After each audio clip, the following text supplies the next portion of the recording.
بسم اللہ الرحمن الرحیم۔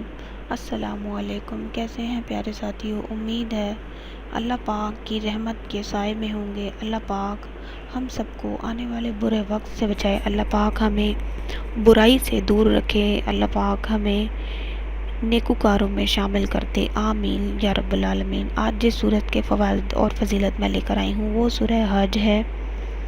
سورہ حج کے فضائل بتانے سے پہلے آپ سے چھوٹی سی درخواست ہے، ہمارے چینل کو سبسکرائب کر لیں تاکہ ہمارا ہر پیغام آپ کو سب سے پہلے موصول ہو سکے، اور ہماری ویڈیو کو لائک کریں اور سوشل میڈیا اکاؤنٹس میں شیئر کریں۔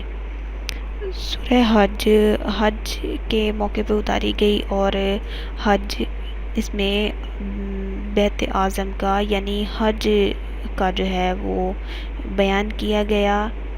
اگر اس کا فائدہ پڑھنے کا یہ ہے اس کے فوائد میں کہ اگر کوئی چاہے کہ وہ حج پر جانا چاہتا ہے اور اسباب نہیں ہیں تو وہ چاہے کہ اس کو چاہیے کہ روزانہ ایک بار خلوص نیت سے سورہ حج پڑھ کر دعا کرے، اللہ پاک غیب سے حج کا وسیلہ بنا دے گا اور آپ حج پر جا سکیں گے۔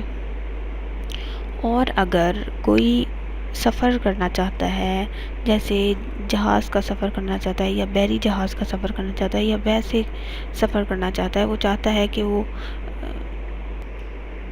اور جو کوئی سفر پر جانا چاہتا ہے جیسے جہاز کا سفر ہے یا کوئی بھی، جیسے میں نے آپ کو بتایا، تو اس کو چاہیے کہ 3 بار سورہ حج کا ختم کر کے گھر سے نکلے، انشاءاللہ تعالی محفوظ طریقے سے وہ اس کا آنا اور جانا ہوگا۔ آپ اپنی پریشانیوں کا حل قرآن پاک سے نکالا کریں، اور ایک اس کا اور فائدہ بھی ہے پڑھنے کا، جو کوئی مچھلی کا شکار کرتا ہو اس کو چاہیے کہ وہ 7 مرتبہ ختم کر کے سورہ حج کا اور مچھلی کے شکار پہ جائے، تو انشاءاللہ تعالی ڈھیر ساری مچھلیاں اس کے جال میں پھنسیں گی اور اس کے رزق میں بے حساب فائدہ ہوگا۔